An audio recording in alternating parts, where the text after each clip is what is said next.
Spoiler Piece Theater, where the podcast doesn't give a shit about spoilers. We just want to talk about the movies.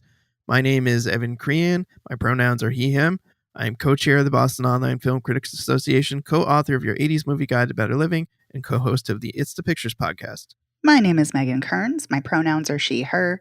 I write film reviews for Edge Media Network and In Session Film. I'm a co-host of the Slashers podcast, member of the Boston Online Film Critics Association, and a member of Gallica, the Society of LGBTQ Entertainment Critics. And my name is Dave Riedel. My pronouns are he, him. I write about movies, and I, too, am a member of the Boston Online Film Critics Association. Yes, you are. Yeehaw! Indeed you are. I'm back after a couple of weeks off. Welcome back. Welcome back. Welcome back. Cotter. Let's go, Mr. Cotter. Yeah, we're here to talk about movies as we always do. Before I get to this week's movies, I'll mention that over on our Patreon, we are talking about the 1992 film Thunderheart, starring Val Kilmer. And we had a really fun conversation, covered a lot of ground. And so if you're a patron, definitely check that out. If you're not a patron, please consider joining. For $5 a month, you get access to weekly bonus episodes. You also get access to our back catalog, which is hundreds of bonus episodes on top of the hundreds of episodes of this show. So there's a lot of spoiler piece to listen to. And you also get to vote in monthly polls, and that's always fun. Think of some interesting topics to get you guys to vote on. And yeah, while I'm at it, I would like to thank our sponsor, Peace Patron, Heather Sachs. Thank you, Heather. Thanks, Heather. Thank you, Heather. And now on to this week's movies. We have two. We are going to start things off by talking about James Gunn's Superman. And then we are going to move on to talk about the sci-fi thriller Brick, which is on Netflix. It's German. It's a German movie. Yeah. You will not leave your apartment because there is bricks. That's the premise, folks. Dave summed it up so nicely. But first we're going to get to Superman. I'm sure very highly anticipated movie. It is written and directed by James Gunn, formerly of the Marvel Cinematic Universe. He moved over to DC, took over everything there. And this is like him kind of launching his take in the DC world with Superman. We've got David Corenswet playing Superman. We've got Rachel Brosnahan playing Lois Lane, and then a bunch of other people in this. One quick thing, Corenswet? Yeah. Where's Chandler Bing when you need him? I mean, wow. Anyway, sorry. It's just I was like, what, did I mispronounce his name? No, I don't know. I've never heard that name before. So yeah. He's been in stuff we've seen, like Pearl. Oh yeah. Okay. And in I can't think of the name of that movie. Anyway, it doesn't matter. It's like a time travel mixtape movie. Anyway. Oh, that movie. Yeah. Isn't it called Greatest like Hits Time Travel? Or something? I think it was called Greatest Hits. That's it. Yeah. That's right. Yeah, it's called Time Travel Mixtape, right? Yeah, Time Travel Mixtape. Time like Travel Hot Tub Mixtape. Time Machine. Yeah. I love when movies have that straightforward of a title. All right, so getting back to Superman, here's what the IMDb summary has to say, and then we'll jump in more. Megan and I have seen this film, so just as a premise, we'll be talking about it. Superman must reconcile his alien Kryptonian heritage with his human upbringing as reporter Clark Kent. Okay, as the embodiment of truth, justice, and the human way, not the American way anymore. He soon finds himself in a world that views these as old-fashioned. Yeah. Okay. Yeah. So the opening of the film is Superman has just gotten his ass kicked. There's this like prologue that's like, 300 years ago, metahumans appeared on Earth. 3 decades ago, Superman came to Earth. 3 hours ago, Superman got into a fight. 3 minutes ago, Superman just lost his first fight. And then you see him just get his ass like crash lands into the Arctic and or the Antarctic, I think is where they said his Fortress of Solitude is. He crash lands. He calls his dog, who comes running. Crypto comes and attacks him, and before he gets dragged back to the Fortress of Solitude, where he gets like patched up by his robots, of course led by Alan Tudyk.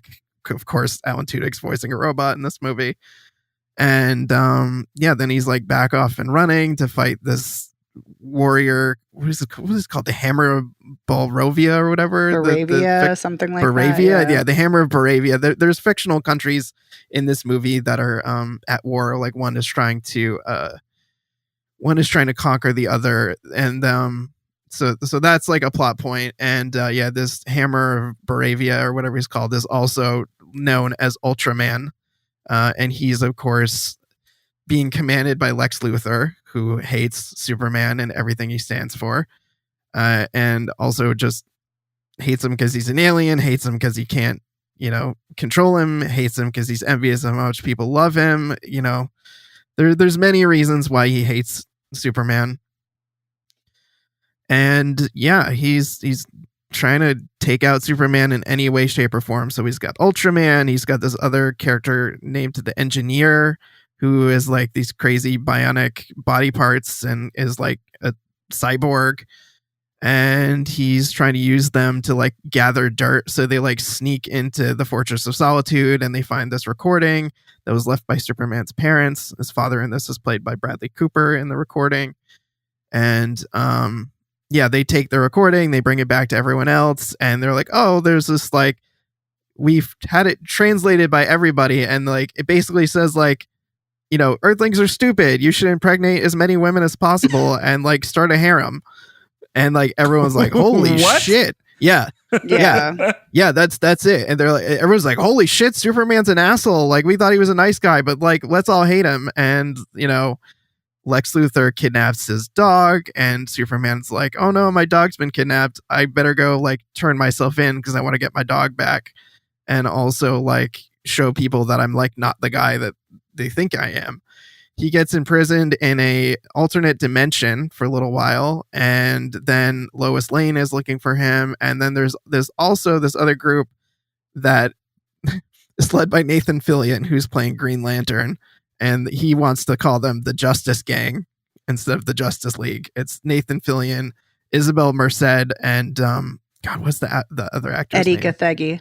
Eddie Gathegi. He is hilarious in this as Mr. Terrific. So it's like the three of them, and Mr. Terrific teams up with Lois. They figure out Superman's in the pocket dimension, and they manage to like bust him back out.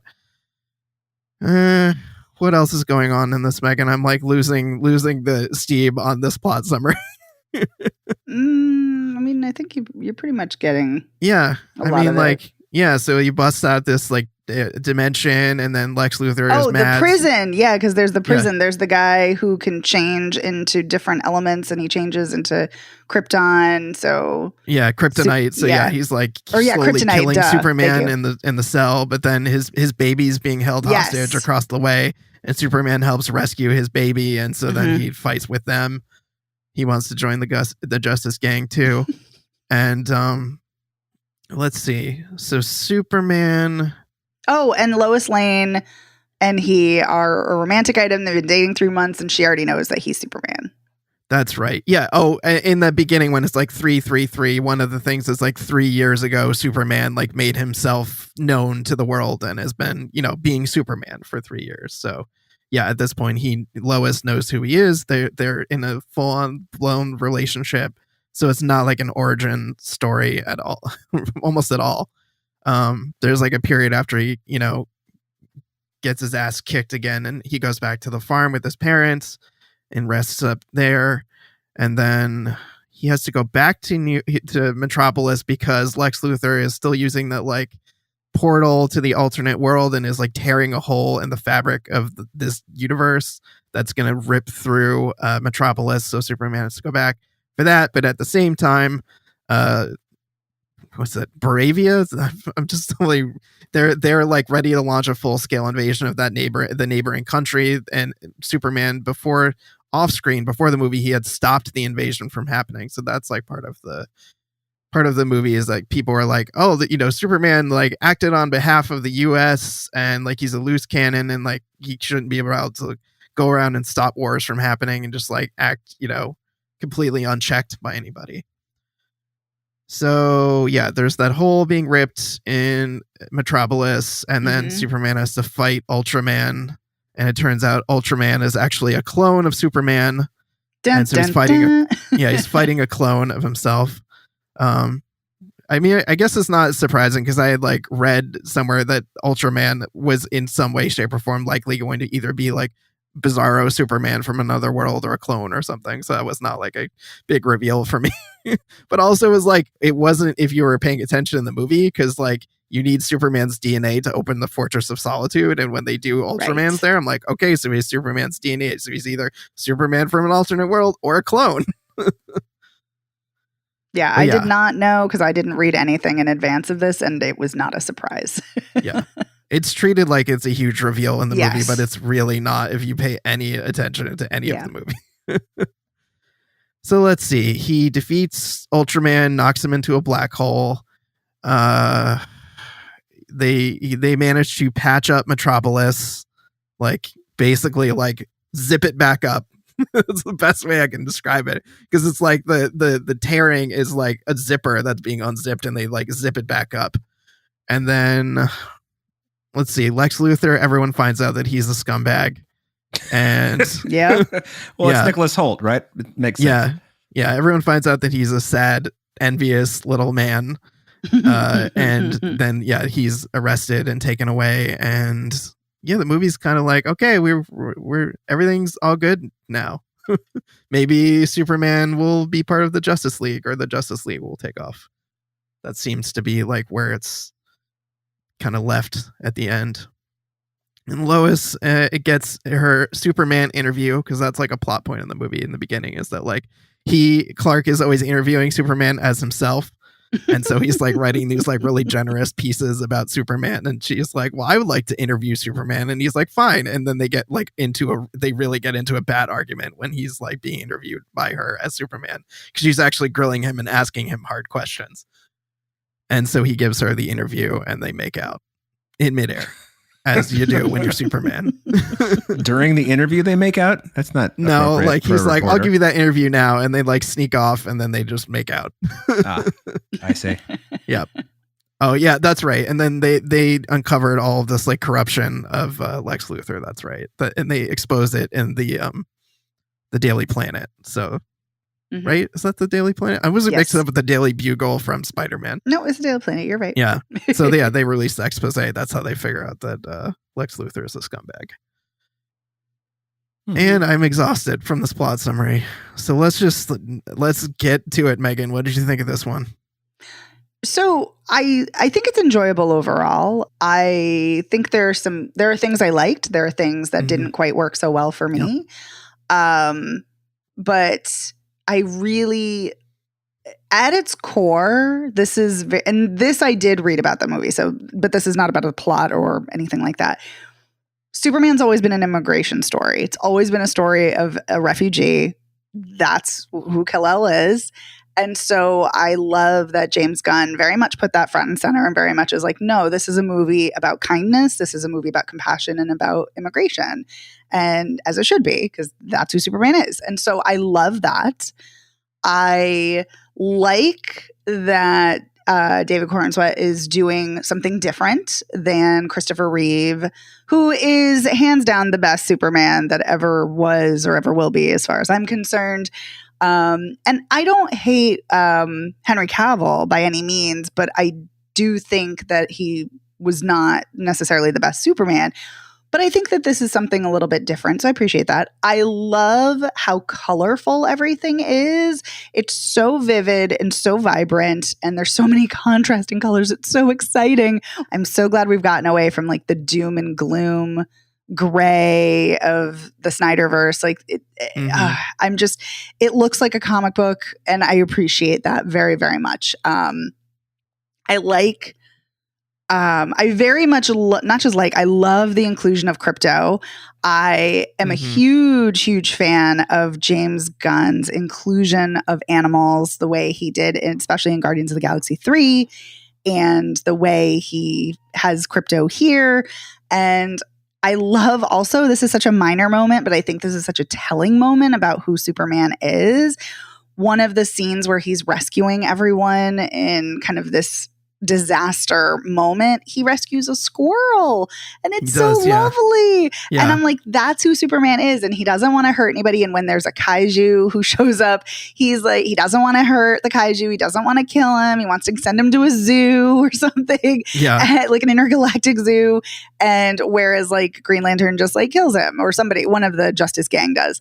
But I love that. I love that he is very much about pacifism at his core. And I like the banter between him and Lois Lane. I think that's good because Lois is such a great character. I love Margot Kidder in the original, and I think Rachel Brosnahan does a good job here, and I think they have good chemistry.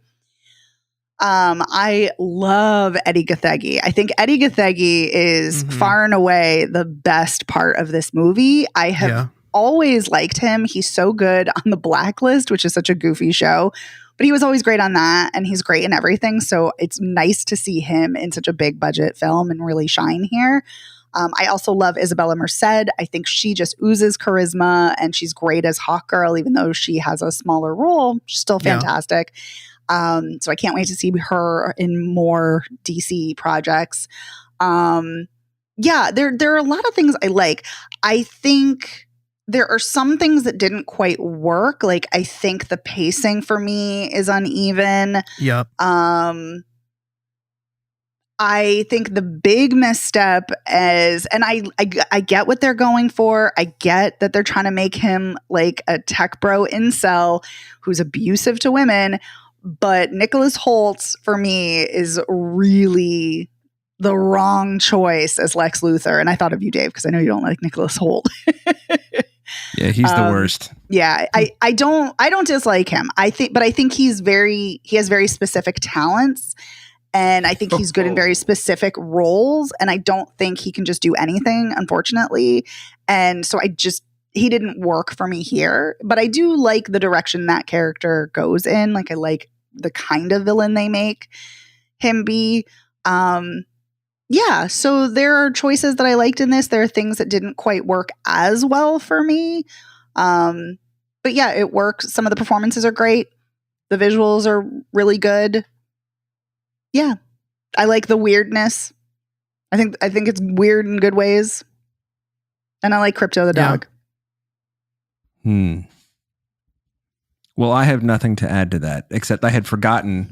Well, I knew that Nicholas Hoult was Lex Luthor. And when I saw the trailer, I was like, Nicholas Hoult is Lex Luthor? He's not fucking menacing, even a little bit. No, he's not. But I don't think that's the kind of Lex Luthor they're going for. Yeah, they're like going for like brainy. Like, there's this whole thing about how like he has supposedly studied every one of Superman's moves. So like he commands Ultraman, and he's like, move 74, move 86, move 12, 12, 12. Like, and he's able to basically like command him to like kick Superman's ass by knowing like how to hit him and when to hit him and stuff like that. Okay. Well, the other thing, the reason that I was not so psyched to see this, and I haven't seen it, but the boys were with me, which is why I couldn't see it. When I saw the trailer and the first thing you see is that fucking dog, I was like, nope, this is not the Superman movie for me. I know you love him, Megan, but I love him. I love him. The dog's amazing. I was just like, we're resetting Superman and we're going for the corniest part of Superman. Okay, sure. Why not? But he has a dog. Why is him having a dog corny? It's corny. I'm a superhero and here's my dog sidekick. I don't know why it's corny. I mean, I would believe a talking raccoon over like a random dog. I mean, it worked. The dog doesn't talk. Yeah, the dog doesn't talk. That's not what I mean. I mean, I would believe. I know. I'm just saying. I'm allaying your concerns. Evan, what were you going to say? What I was going to say is that one of the reasons the movie worked so well for me is because I've never seen my dog so singularly represented on screen as I did with this dog. That dog is so naughty. This dog is naughty and nuts. And I was like, I'm going to go home and hug my dog. I want to go pet my dog because she is naughty and kooky and nuts in the way that this dog is. I was so here for it. I'm like, okay, The fact that when Krypto first shows up, he's literally attacking Superman after he's gotten his ass kicked. And he's like, Krypto, take me home. And the dog's like, growling and like biting his cape. He's like, take me home, Krypto. Yeah. I love that James Gunn was inspired by his own naughty dog. Yeah, Ozu. Like, I think that he adopted. I think that's so great. Like in that part later when I don't know if he's like on his way in the door or on his way out the door, and his dog is like biting at his legs, and he's like, Krypto. And I'm like, I've said that to my, I'm like, no, stop biting at my ankles. Like, what are you doing? Yes.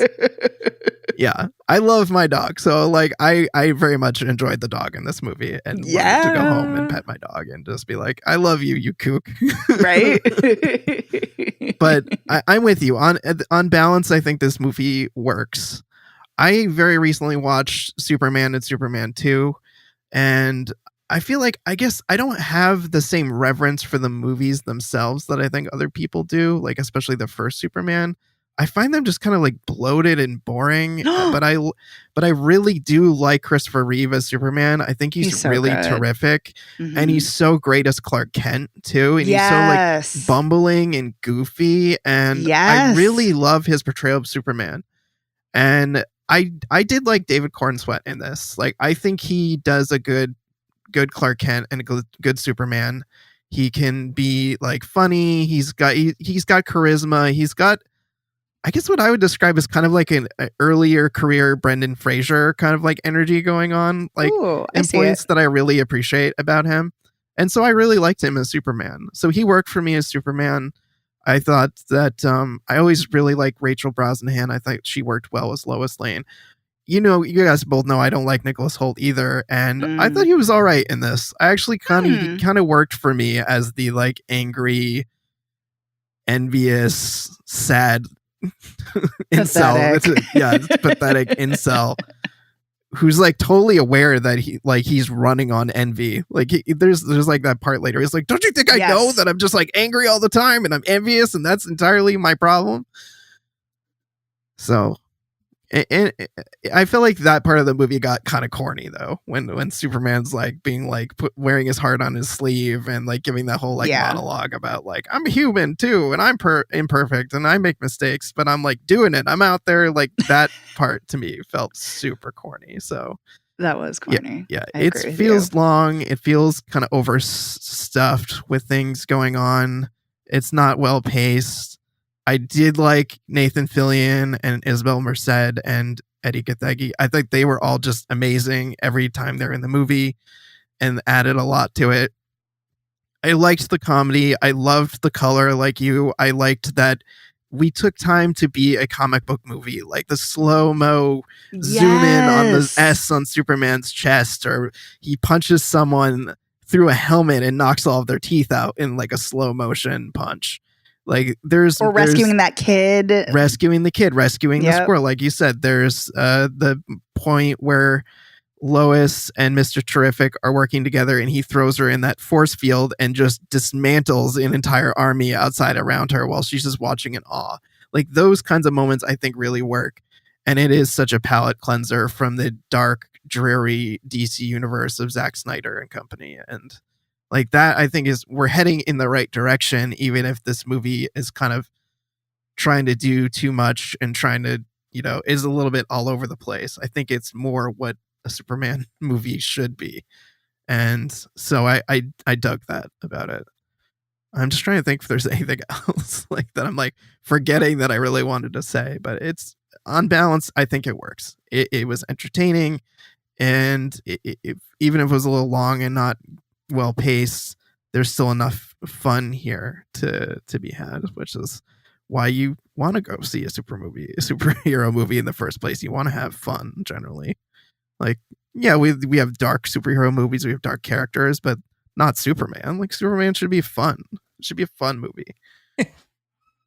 I'm actually a weirdo who doesn't go to see superhero movies for fun, but I'm anti-fun now. I digress. But I just speaking about, because you said it was jam-packed, and something that I had thought about earlier was it is an interesting choice to kind of reboot the DC world and have a Superman movie, but to have so many superheroes in it.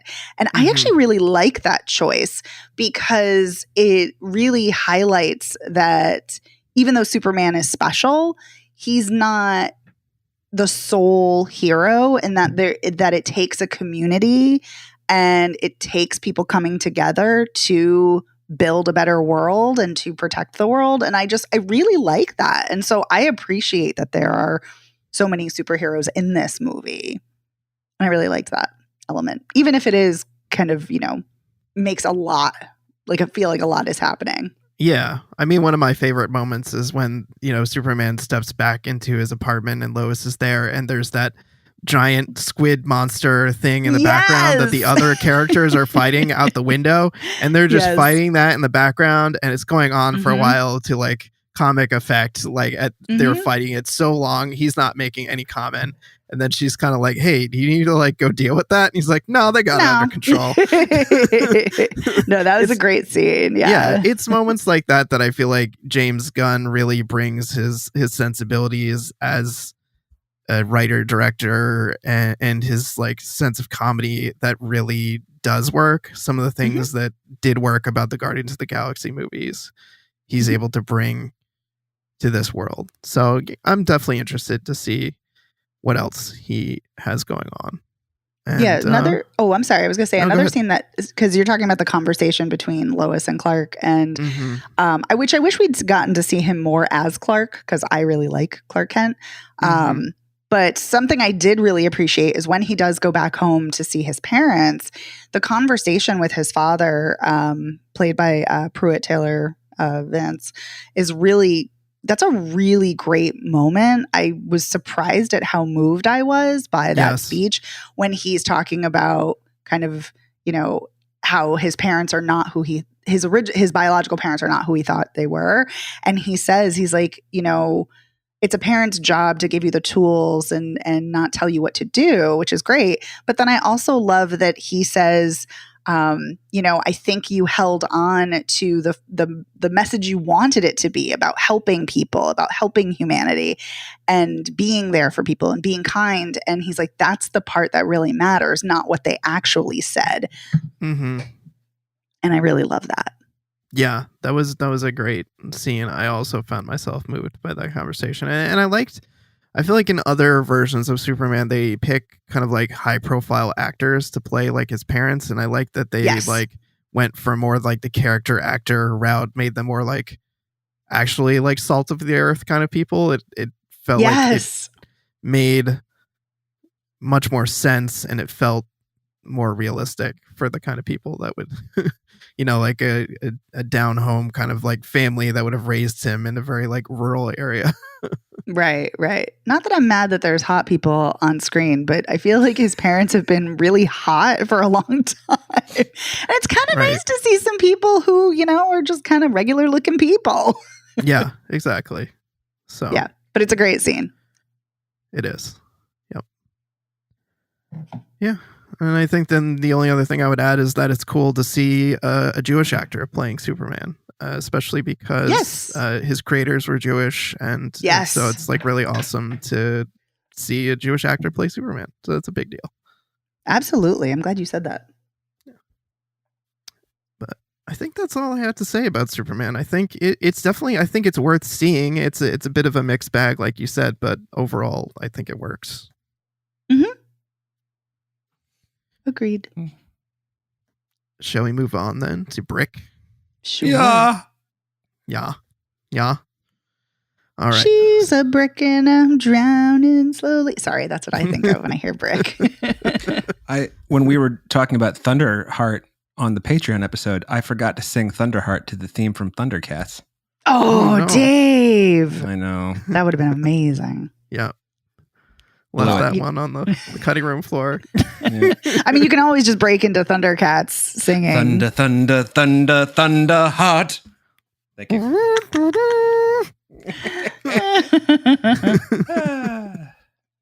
Gotta add the horn in there. Yes. All right. So Brick, it's written and directed by Philip Koch. I hope I'm pronouncing that correctly. Koch. Yeah, that would be Koch in German. Koch, yeah. Yes, I'm not making that up. And it stars Ruby O.F. and Matthias Schweihofer, if I'm pronouncing it correctly. And it's about a couple whose apartment building is suddenly surrounded by a mysterious brick wall. And they must work with their neighbors to try and figure out how to get the hell out of there. And it's like this big, like, shiny black brick, and it's like really interesting configuration.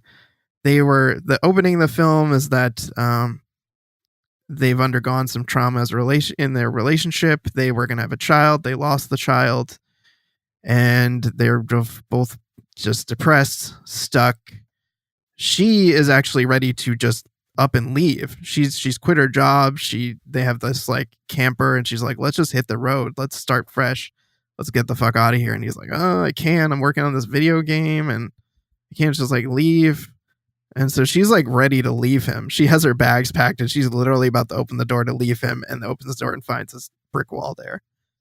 And so, they try all the typical things you would think to try and like, trying to drill into it. He even runs into it with his shoulder. I have no idea why he thinks that's going to work.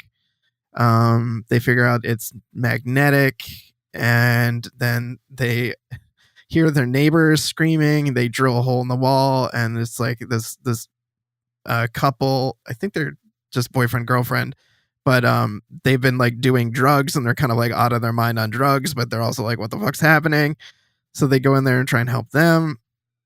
The guy attacks them, and so they like tie him up until he can come to his senses. And they're like, all right, let's figure out how the hell to get out of here. So like, we know that, it's over our doors and windows, but like, and it's, a certain point in the wall, but like, we can probably just keep tunneling down, because in the basement, there's like tunnels that should take us out to like the subway system. So they basically just start like playing Dig Dug, right? There's just yeah. Basically just like finding where they can cut holes in the floor and recruiting people along the way as they get further down. So like the first level down that they go, there's a grandfather and a granddaughter that are there, and he's got a gun, and he's not very trusting. He's like, get out of here. You can't have my supplies. And they're like, we don't want your supplies. We just want to like figure out how to get the hell out of here. So they join forces.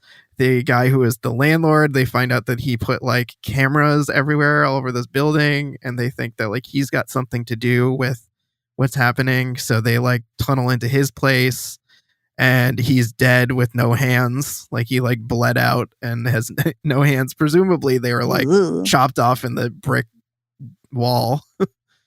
And they find like this hidden room that he's got in there. There's also, when they go down another level, there's like a guy who says his name is like Yuri, and his friend is dead, and it's like very obvious that he killed him, but everyone's kind of like believes him when he's like, oh, my friend like had a heart attack and died. And but like his friend was like, it turns out was working for the company that invented these like nanobots or whatever to make the bricks. And so he had figured out a way to like open the door, and Yuri, who's like a conspiracy nut, like a right-wing nut case, killed him. And he's like, no, these bricks are good. They're like going to keep us in here against contamination, against like, radiation or some super virus or whatever that's outside. And so it's basically like, can they figure out how to get out of here, and can they fight Yuri off and or kill him, because he's going to try and stop them from getting out of this. Yeah. And then everyone starts dying. At the end, it's literally just the couple. Everyone else has been killed. Like the grandfather gets shot because the drug guy Marvin, he shoots the gun at the brick wall, and the magnetism of it shoots the bullets back at them. And then let's see, what's her name? Leah? Is Leah's her name? She gets killed by Yuri because for some reason they allow her to be alone in a room with him. That's one of the things that really bothered me in this movie, is that they're just way too trusting of this guy. One of the things that bothers you. Yeah. Well, I mean, it's one of the central things that bothers me. I know. It's just like, there's no reason they should be this trusting of this guy. And they like allow him to do all these there's like he kills her, and then how does the girlfriend, she gets chopped in half when they like partially opened the brick wall. Mm-hmm. And then it closes on her, so she's chopped in half. Then Marvin, he shoots himself in the head and shoots Yuri, and then you think Yuri's dead, but then he comes back and he's trying to kill them. I don't remember how they kill him, but they do, and they manage to escape. And at the end, they go outside and figure out that the entire city is encased in this brick, and everyone else is likely trapped inside or dead because this company, there was like a fire or some type of like security intrusion, and it triggered this thing that just like wrapped itself around everybody in the surrounding area. And thankfully, their car is untouched, so they just get in the car and drive away. Yeah, it seems like it doesn't. I guess it goes over the buildings, but it doesn't go over the streets at all, which I guess would make sense. Like, why would it? Right? Yeah, like the roads and the cars seem to be intact. I didn't see any cars encased in this brick substance. But yeah. And the radio report at the end does say if you're with people, stay in a group. It's like, and get to a safety. So it's like, all right, well, it's not completely hopeless, Right. So yeah, it feels very typical like zombie movie-esque ending where like, okay, these people got out and things will probably be okay, but I don't know, shit's just kind of fucked up for a little while. Yeah. Anyway, Dave, you seem like you have some strong opinions about this movie, so guns blazing, let's go. I mean, I don't know how strong they are, but I mean, I'll just put it to you like this. I really had a good time watching this movie, but this movie is kind of an ungodly piece of shit. I mean, the choices the characters make in this are so stupid. I mean, like you said, leaving Leah alone with Yuri. I feel like there's one good directing choice in this, just one. The fact that after Yuri enters the movie, he's always lurking out of focus in the background. Every time you see him, he's in the background watching them. It's the only smart thing in this movie. I think, this is another, and this is, I apologize for this. I have seen Ruby O'Fee and stuff before. I can't remember what. I know she's in that Mads Mikkelsen movie that takes place in like, I think is it called Polar? The one where he's like a retiring assassin and then I think so. Yeah. Yep. I know she's in that, but I don't remember her in that. I found her so distractingly beautiful that it was kind of hard to like pay attention to some other stuff. I was just like, who is this woman? Oh my God. So there was that. But then I was also distracted by the fact that sometimes the other woman in the movie just randomly spoke perfect English. And obviously all the other characters speak English too because they understood her. But I was like, what kind of choice is this? I don't understand. Now I know that Europeans, lots of them speak multiple languages and it's completely common, but you would think that one of them at one point would answer her in English. I don't know. Or I don't know. It always seems to come at like the end of a scene when they cut away to something else. I cannot believe her character, after they've all seen the landlord's hands cut off, that she puts her hand in the fucking brick. Like, what the fuck kind of dumb shit is that? When it's all like, it becomes like almost like a watery kind of like substance. Yeah. And it's like, it's all rainbowy for a minute, Maybe she's still high. Maybe, but it would have been nice to know that. I mean, she seems comparatively normal to Marvin. Yes. She's a lot more like aware and alert. What are the two main characters' names? Tim and Liv. Yeah. Yeah. She seems a lot more like them. She's rational. She's, although Tim's kind of a fucking dope, but although he did realize that everything was going to shoot at them the first time the magnets came into play. Yes, he did. And then he had a bunch of like shit sticking out his back, which miraculously healed by the next scene. So I think the big problem with this is, one, it's bad, but also, I think that, I think the characters, I liked Ruby O'Fee's performance, not just because she's a knockout, but I kind of believed her like sadness and suffering. And I thought Matthias, can't pronounce his last name, was just sort of, he's fine. You know, I said this off mic. He looks like what I imagined Anthony Michael Hall would have looked like as an adult, but he doesn't look like that. And I just thought his character was just kind of a dweeb. Just like, you haven't mentioned your partner's miscarriage in 2 years? I know that that's probably something that has happened to people. But I mean, Have she's you got met the patience. I said, have you met men? You're not Right, sending your yeah. best. Well, not with sending our fucking, best. not with Tim for sure. And then Marvin just seems to be like high sometimes and then not high other times. And it's like, all right, he's not having an acid flashback. Okay. This is not how ketamine works, you know, for example. Yeah. And just like, you know, the old man, you're not going to steal my supplies. It's like, are we really going to just tread down every road that we've already tread in a, you know, this could be the end of the world scenario? How about just like people being good at their jobs, like in The fucking Martian, you know? How about we have a movie, like a disaster movie, where everyone's just like, you know what? I'm going to go over here with the sledgehammer and you like check the room for like bugs and you know, and I'll, and the other one's like, okay, and then I'll do this, you know? And more then the old man's like problem exactly. solving. Yeah. More Yes. on the like how they you know, tangle the mystery of it. yeah, I mean, one of the things that happens is like there's no running water in any of their apartments. By the way, if there's no running water, why is there electricity? I know that those are not the same thing, but they both come from outside the building.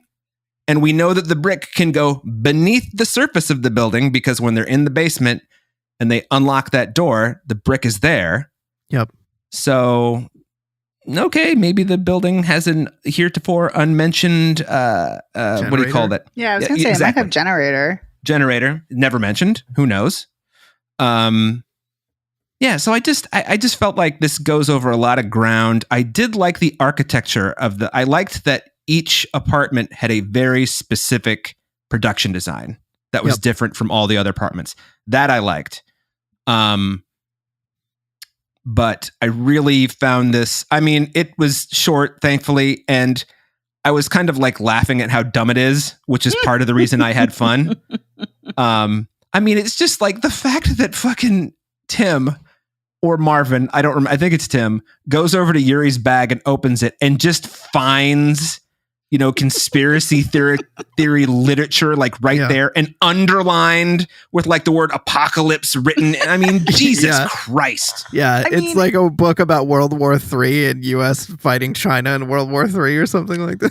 The dude mentions Deep State in the first 30 seconds of meeting him, so I don't know if it's that much of a stretch that they find that.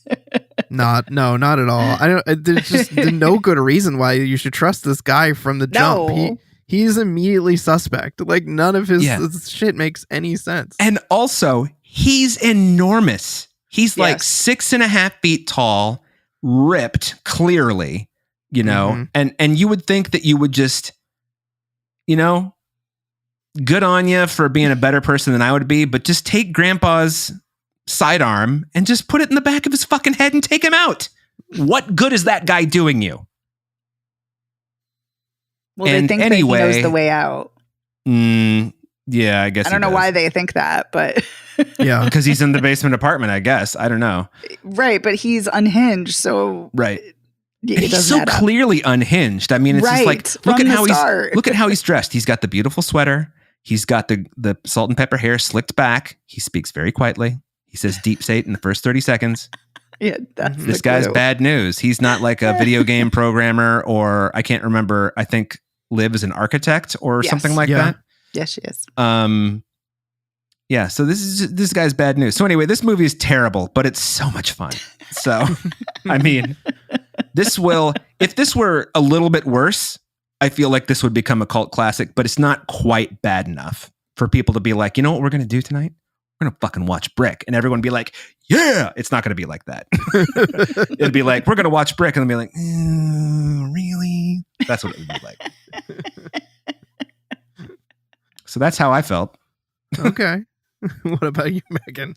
So I've been thinking about this the whole time, talking about why the girlfriend, not Liv, but the other girlfriend, the Airbnbers, Yep. how she sometimes speaks English. That didn't, I was irritated at first, like you, Dave, but then I wasn't, because they don't live in Germany. They live in Spain. Right. They live in Spain. So, that's true. yeah. So to me, that actually made sense, because people do code switch and they change languages. But it is interesting or weird why no one responded in English, but maybe they didn't need to. But anyway, so or one of them speaks Spanish. Maybe she said, and like, they could have spoken Spanish. Yeah. I don't know. But like, so I think that's why it didn't really, like, it irritated me at first. And I was like, what's happening? Sure. But there are so many international films where I've seen that, where people are speaking a language and then just switch to English or switch to a completely different language. So I think I was just like, oh, it kind of felt more realistic in a way for me. So that worked.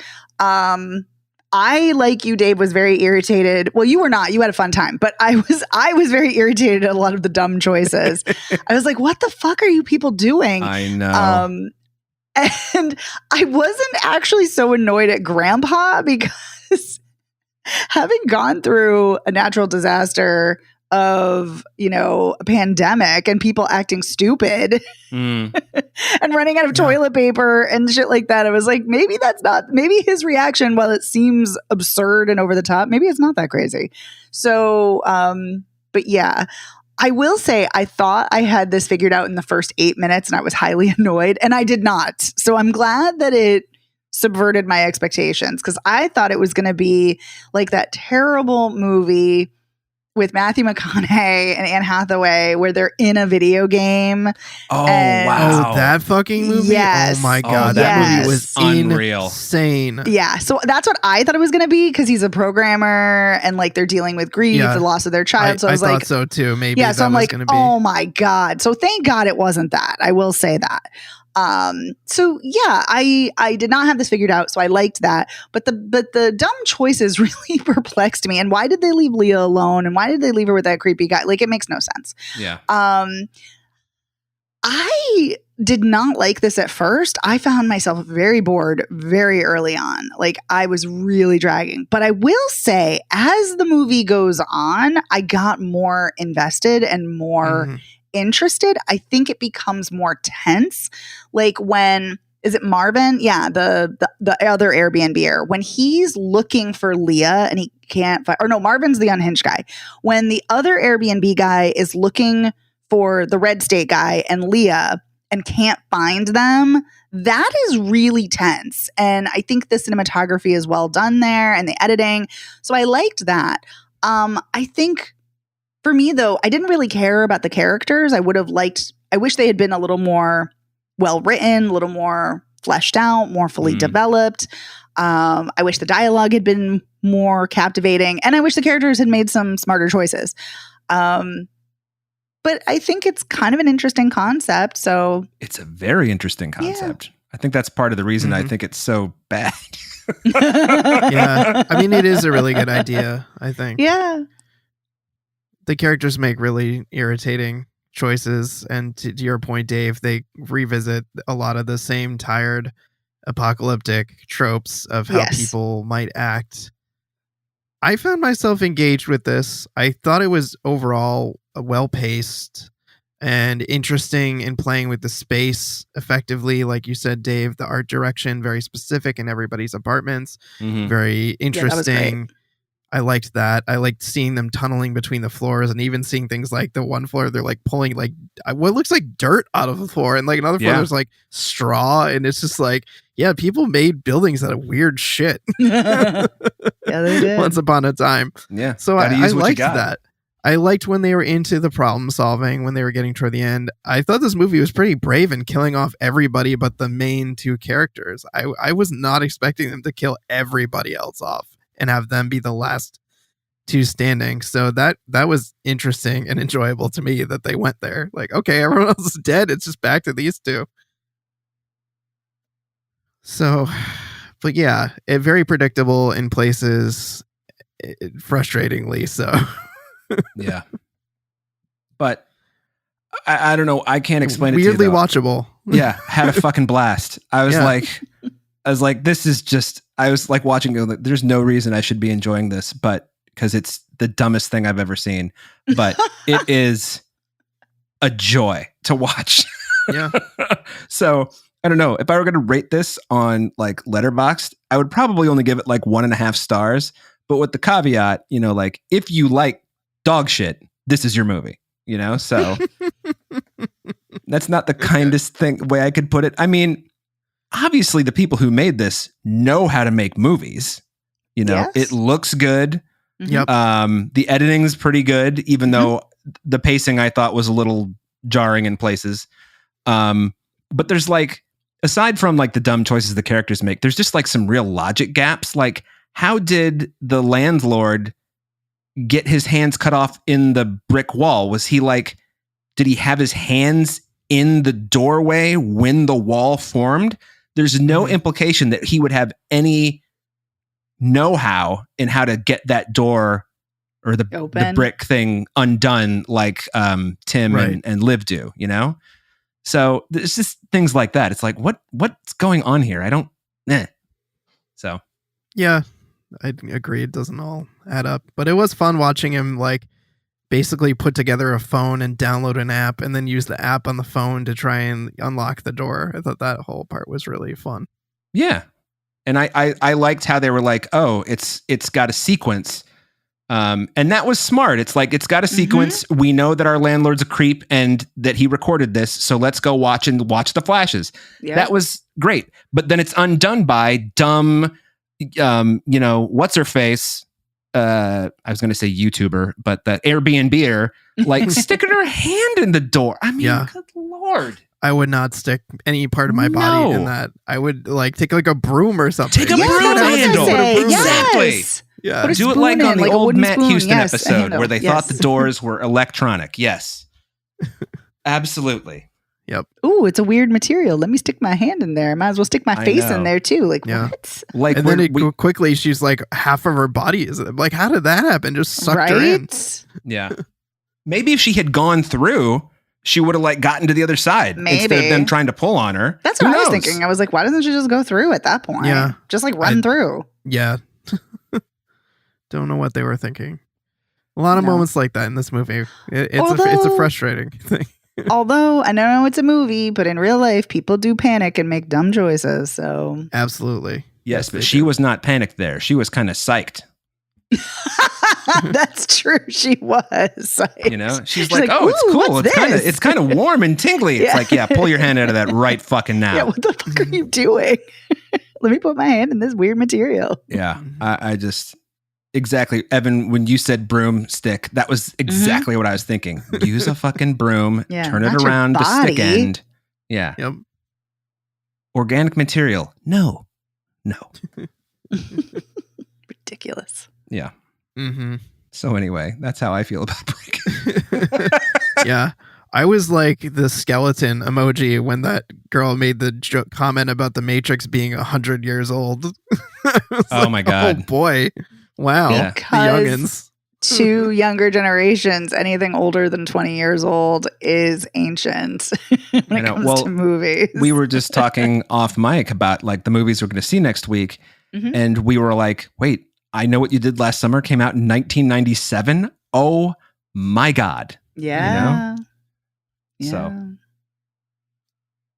Yep. I know people watch older movies.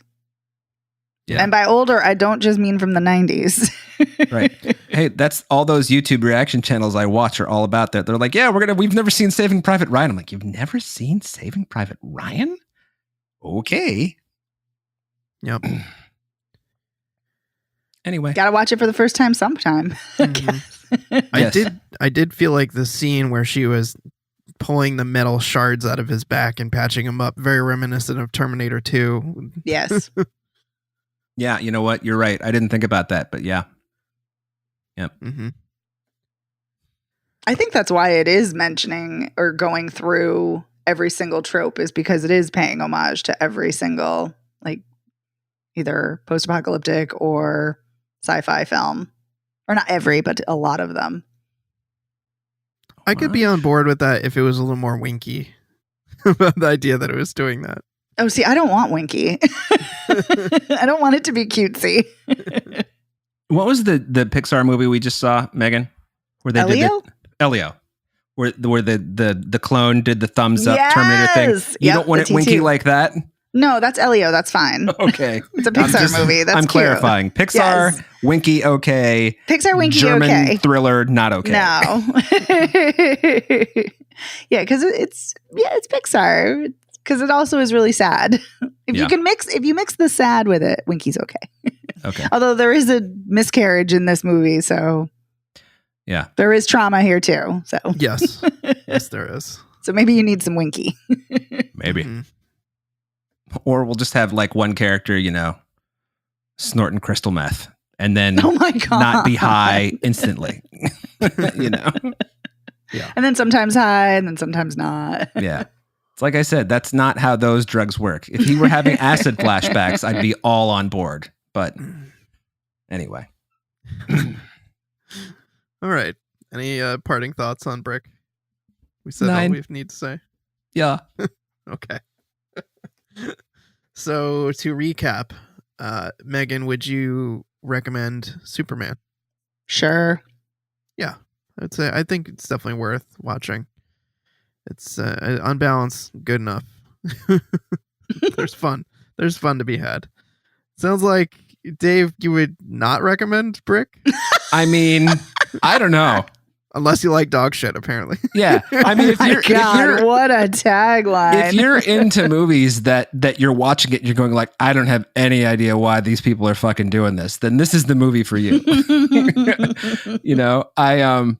I cannot explain it. I have not had a movie like this in a long time where this is just terrible, but I just can't stop watching it. So, Yeah. it's kind of watchability. I'll agree. I think I would recommend this because I think it was watchable despite its flaws.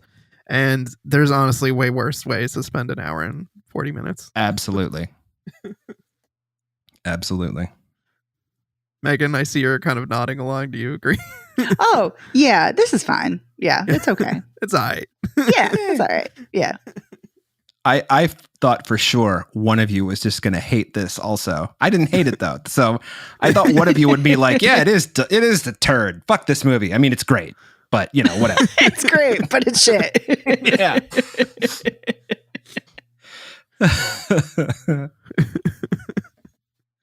All right.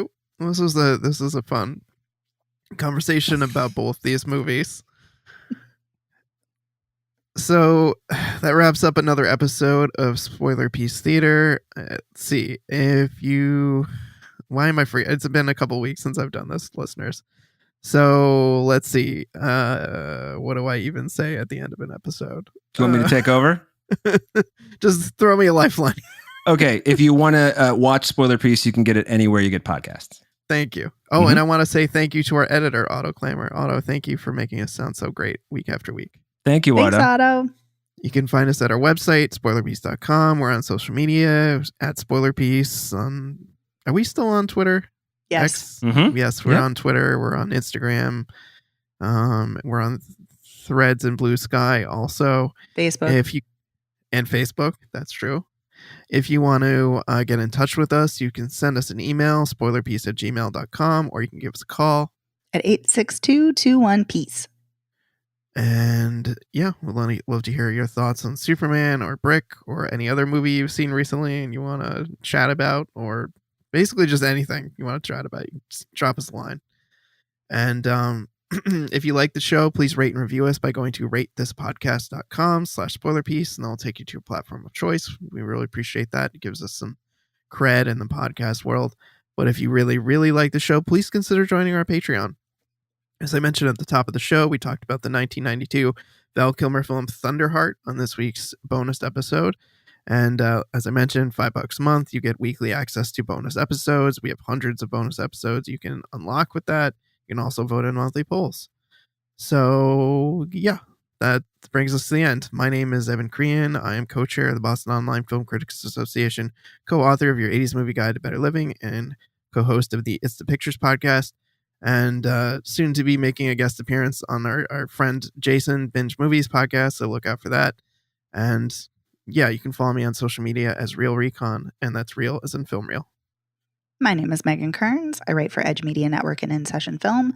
I'm a co-host of the Slashers podcast, a member of the Boston Online Film Critics Association, and a member of Gallica.